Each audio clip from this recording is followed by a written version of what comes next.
ఏ ఒక్క రైతైనా ఆనందంగా ఉన్నాడా తమ్ముళ్ళు చెప్పమంటున్నా.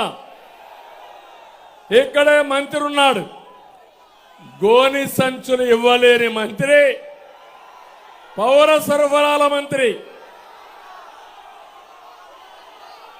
అవునా కాదా? అందుకే నేను ఒకటే కోరుతున్నా, మళ్ళీ రైతును రాజుగా చేసే బాధ్యత మాది. రైతుల మొత్తం ఆలోచించండి. ధాన్యం కొనుగోళ్లు చేయలేదు. నేను పవన్ కళ్యాణ్ గారు వచ్చి మీకు సంఘీభావాన్ని తెలియజేశాం. అయినా ఏమీ చేయలేని పరిస్థితికి వచ్చాం. ఈరోజు మా యువతను కోరుతున్నా, తమ్ముళ్ళు డిఎస్సీ పెట్టారా? జాబ్ క్యాలెండర్ ఇచ్చారా? ఉద్యోగాలు వచ్చాయా? అందుకే అడుగుతున్నా, మేము వస్తానే మెగా డిఎస్సీ పెడతాం. మొదటి సంతకం మెగా డిఎస్సీ పైన పెడతామని మీ అందరికీ హామీ ఇస్తున్నా. ఇదే కాదు, మీకు ఉద్యోగాలు ఇప్పించే బాధ్యత మాది.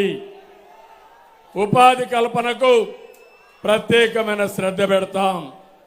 ఈ ముఖ్యమంత్రి అంటున్నాడు 24 గంటల మీరు చూస్తే ఈ ముఖ్యమంత్రి చెప్పేది నేను పేదల మనిషి అంటున్నాడు.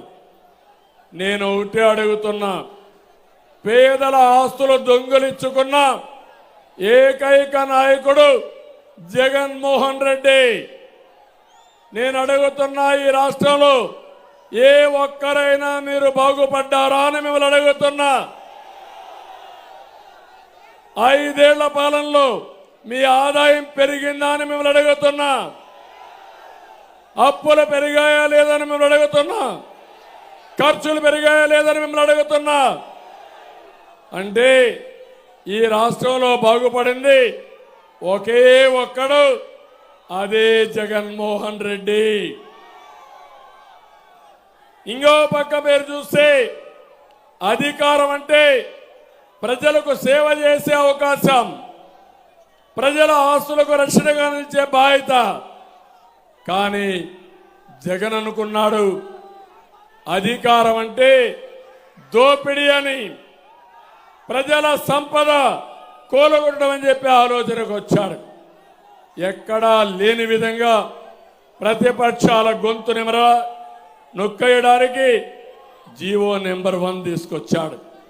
అంటే ఈరోజు ఎన్నికలు కాబట్టి, ఎన్నికల కమిషన్ ఉంది కాబట్టి నేను కానీ పవన్ కళ్యాణ్ కానీ స్వేచ్ఛగా మీటింగ్లు పెట్టగలుగుతున్నాం. 5 ఏళ్లు మమ్మల్ని రానిచ్చారా తమ్ముళ్ళు అని మిమ్మల్ని అడుగుతున్నా. ఇది ప్రజాస్వామ్యం అని మిమ్మల్ని అడుగుతున్నా. ఒక అహంకారి, విధ్వంసకారుడు ఈ రాష్ట్రాన్ని సర్వనాశనం చేస్తా ఉంటే తిరిగి పోరాడింది ఒక పక్క నేను, ఒక పక్క పవన్ కళ్యాణ్ గారని చెప్పి కూడా మీకు